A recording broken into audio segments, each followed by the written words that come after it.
नमस्कार। आज हम शुरू करने जा रहे हैं रीजनिंग का पहला चैप्टर जो कि है वर्गीकरण। तो वर्गीकरण में क्या किया जाता है, जैसा कि आप एग्जाम्पल को देख सकते हैं। ये है गाइड, मैंने जब प्रिपरेशन के दौरान लिया था 2017-18 का गाइड है, ठीक है। तो इससे कोई फर्क नहीं पड़ता कि आपके पास कौन सा गाइड है, सभी में लगभग उसी पूरे टाइप दिए रहते हैं, 10 टाइप हैं और सेम चीज समझाया जाता है। अभी तक कोई भी सिलेबस में परिवर्तन नहीं हुआ है, ठीक है। तो आज हमारा चैप्टर वर्गीकरण, क्लासिफिकेशन। इसमें क्या है, असमान आकृति को ढूंढना। यानी आपको कुछ 4 ऑप्शंस दिए रहेंगे, ठीक है। 4 ऑप्शंस में से आपको एक ऐसा ऑप्शन ढूंढना है जो कि सबसे अलग हो, यानी सबसे भिन्न हो। जैसा कि आप उदाहरण 1 में देख सकते हैं, यह है एक लैंप, ठीक है। एक लैंप है। दूसरा है मोमबत्ती। तीसरा है दिया जो होता है दीपावली में जो जलता है वो। चौथा है टॉर्च। तो इसमें आपको क्या अलग लग रहा है, कौन से इसमें लॉजिक लगा कि आपको एक सबसे अलग ढूंढना है। कि चारों में 3 तो एक तरह के अलावा होंगे, उसमें से उसके जो प्रॉपर्टी होगा वो सेम होगा, लेकिन एक जो होगा वो सबसे अलग होगा। तो क्या होगा, तो हम देख रहे हैं कि जो 1 और 2 3 है, यानी ये लैंप जो है और ये मोमबत्ती है और ये दिया है, ये तीनों ही तेल से जलता है, ठीक है। इसमें तेल डालने पर जलता है और इसमें आग लगाया जाता है तभी इसमें जलता है। जबकि ये जो चौथा है टॉर्च, ये इलेक्ट्रिसिटी से, यानी कि इसमें बैटरी लगाया जाता है तब ये जलता है। तो इसमें ये सबसे अलग हो जाएगा, है कि नहीं। तो ये ऑप्शन नंबर 4 सही हो जाएगा। दूसरा एग्जांपल देखिए। पहला ये है स्क्वायर में, ये तो एक त्रिभुज बनाया गया है। दूसरा है सीधे स्क्वायर है। तीसरा एक स्क्वायर है, उसमें एक त्रिभुज की तरह बनाया गया है। चौथा स्क्वायर ही है, उसको 4 भाग में बांट दिया गया, यानी कि इसमें 4 त्रिभुज बन गया। और देखिए पांचवा जो है ये भी स्क्वायर है, उसमें एक अंदर स्क्वायर बना दिया गया। इसमें आपको क्या दिख रहा है कि जितने भी स्क्वायर्स हैं उसके अंदर कुछ न कुछ बनाया गया है, लेकिन ये जो दूसरा नंबर का स्क्वायर है ये बिल्कुल खाली है। तो इसमें सबसे भिन्न क्या हो जाएगा, ये ऑप्शन नंबर 2, ठीक है। आगे देखते हैं तीसरा क्वेश्चन। पहला देख सकते हैं आप, ये सर्कल है, दूसरा में एक लाइन, तीसरा में एक लाइन, चौथा में एक लाइन। तो ये तो देख कर ही बता दीजिएगा कि ये ऑप्शन नंबर ए होगा। क्यों होगा, क्योंकि एक बंद आकृति है, ठीक है। बाकी में तो एक एक लाइन है सब में, जबकि ये क्या है, सर्कल है। इसका बहुत सारा लॉजिक है। अब आप किस लॉजिक सोचते हैं उस पर डिपेंड करता है, ठीक है। अब कहिए कि ये सभी लाइन सेगमेंट से बना है, ये कर्व से बना है, तो बहुत सारा लॉजिक है जिससे से आपके पास जितना ज़्यादा इसके बारे में नॉलेज होगा तो आप उतना लॉजिक लगा सकते हैं। इसीलिए रीजनिंग में अधिकतर जो भी देखा जाता है वो आपने कितना प्रैक्टिस किया है, ठीक है। जितना ज़्यादा आप प्रैक्टिस करेंगे उतना ज़्यादा लॉजिक आपको समझ में आएगा। अभी तो बस आपने 1-2 लॉजिक देखा। आगे देखिए उदाहरण 4 में, ये एक कप है, प्याला। दूसरा एक कोई जानवर है, बिल्ली या कुत्ता जो भी है। तीसरा में भी एक कप प्याला है। चौथा में क्या है, एक जग है। तो देख सकते हैं ये तीनों जो है वो बर्तन है, जो कि कुछ चीज कोई लिक्विड रखने के लिए यूज किया जाता है। जबकि ये एक जानवर है जो कि सबसे अलग है, यानी एक ही कैटेगरी में नहीं आता है। बाकी जो ये प्याला है, ये जग है, ये कप, इन तीनों का एक ही कैटेगरी है, तीनों बर्तन है। जबकि ये जो है दूसरा नंबर, ये क्या है, जानवर है। तो ये सबसे अलग हो जाएगा, ठीक। चलिए आगे देखते हैं उदाहरण 5। देखिए एक त्रिभुज बनाया गया है, उसके अंदर भी एक पॉइंट है, इसके बाहर भी एक पॉइंट है। एक ये भी फिगर बनाया गया, इसके अंदर एक पॉइंट है, एक बाहर भी पॉइंट है। तीसरा में एक सर्कल है, इसके अंदर भी एक पॉइंट है, इसके बाहर भी एक पॉइंट है। जबकि चौथा में देखिए ये फिगर भी है, ये भी खुला हुआ है, ये बंद फिगर नहीं है। और दूसरी बात ये है कि इसका जो दोनों पॉइंट है वो बाहर है। तो ये तो देखते ही समझ में आ गया कि यही सबसे भिन्न होगा। तो इस तरह के इतना ही आसान सवाल होते हैं, इसमें ज्यादा कुछ आपको दिमाग उतना लगाना ही होता है। लेकिन अगर इतना ही आसान है तो सबको ही पास होना है, सबको 100/100 आना चाहिए, लेकिन नहीं। कुछ चीजें ऐसी होती है जो आसान होते हुए भी आपको जब लॉजिक नहीं समझ में आता है तो आप गलती कर देते हैं। इसलिए आपको बहुत ज़्यादा से ज़्यादा प्रैक्टिस करना है। और ये क्वेश्चन जो है वर्गीकरण का, इसमें जितना ही ज़्यादा आप प्रैक्टिस करेंगे उतना ज़्यादा आपको लॉजिक समझ में आएगा। ठीक है, तो काफ़ी शोर हो रहा है, इसके लिए सॉरी, कहीं और जा भी नहीं सकते। अब यहाँ पे आपको दिया गया प्रश्नमाला। आपने जो भी गाइड खरीद रखा होगा उसमें लगभग 100, 150, 200 इस तरह से प्रैक्टिस के लिए क्वेश्चन दिए जाते हैं। इसके अलावा आपके पास अगर कोई दूसरा भी है तो भी आप उसे भी कर सकते हैं, कोई जरूरी नहीं कि आप गाइड से करें। अलग से भी रीजनिंग का बुक आता है इसमें। ठीक है, और अच्छी बात यह कि इसमें केवल नॉन वर्बल रीजनिंग 2 तरह का होता है, एक होता है वर्बल, एक होता है नॉन वर्बल। ठीक है, थोड़ा सा मैं आपको बता देता हूँ उसमें।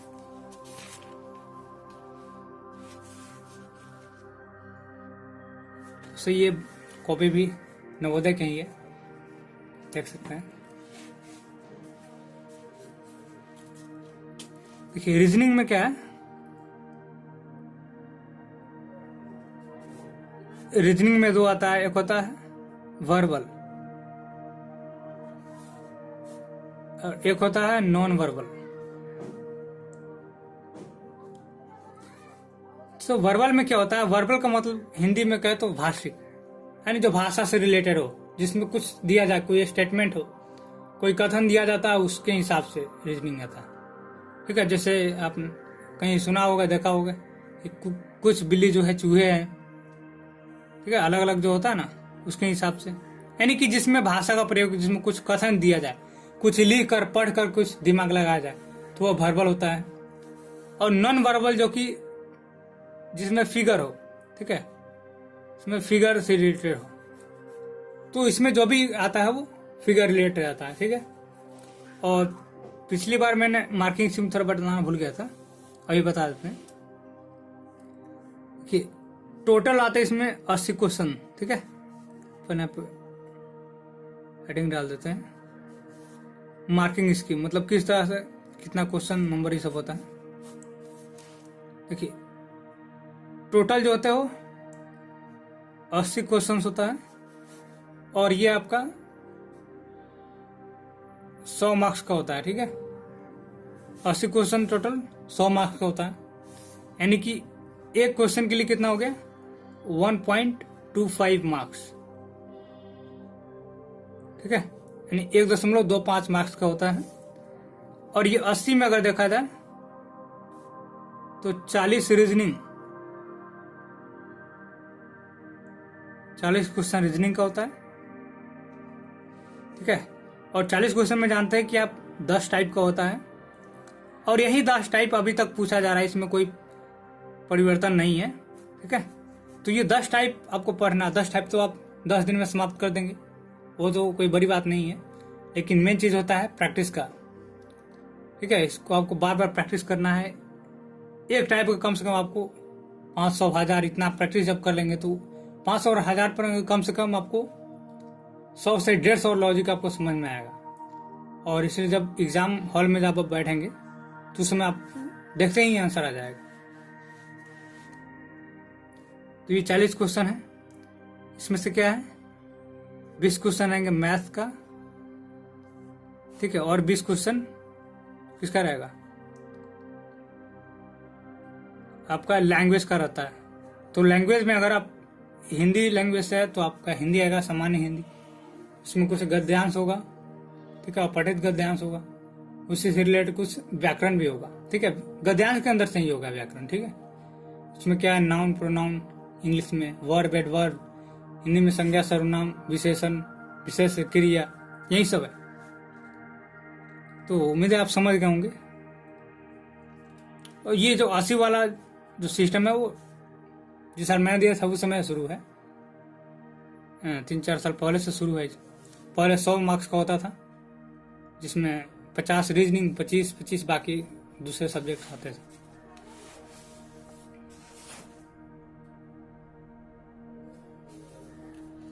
तो कुछ रीजनिंग यहाँ पे मैं बता देता हूँ, बाकी आप कर लीजिएगा। इससे पहला क्या है, ये एक बंद फिगर है, ठीक है, आपको ये बंद आकृति दिख रही है।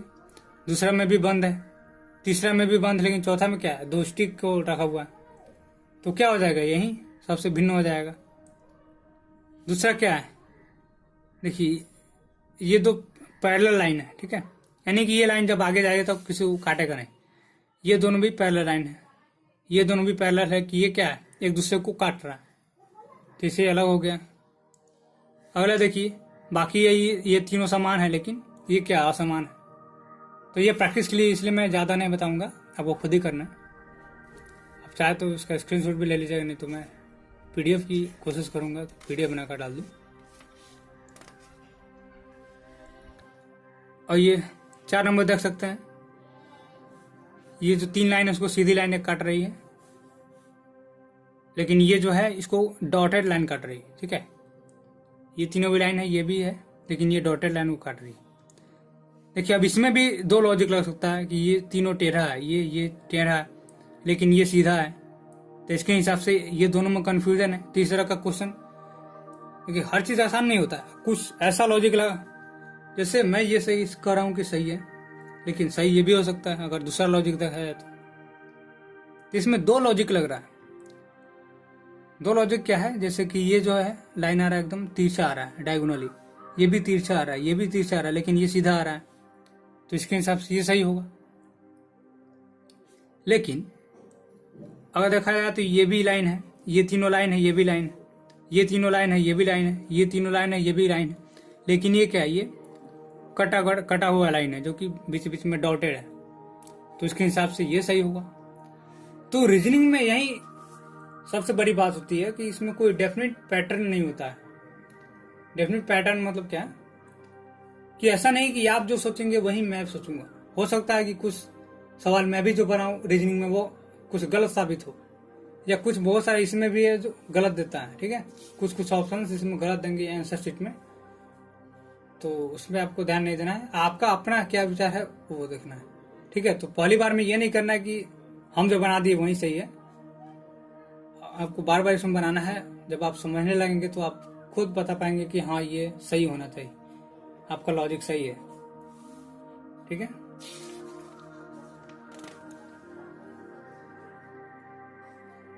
बाकी देखिए 5वां नंबर में सब में 1-1 है, सभी त्रिभुज में 1-1 है, लेकिन इसमें क्या है 2 है, तो ये सबसे अलग हो जाएगा। तो ये काफी इजी होता है बनाने में, मजा भी आएगा आप धीरे धीरे बनाने लगेंगे तो इसमें देखिए टोटल कितने क्वेश्चन है,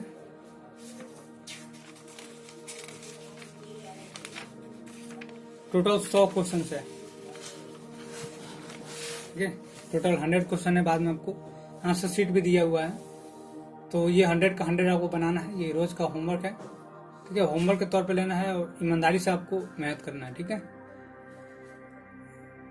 जितना आप ईमानदारी रखेंगे खुद में अपने आप में, उतना ही ज्यादा बेनिफिट होगा, ठीक है।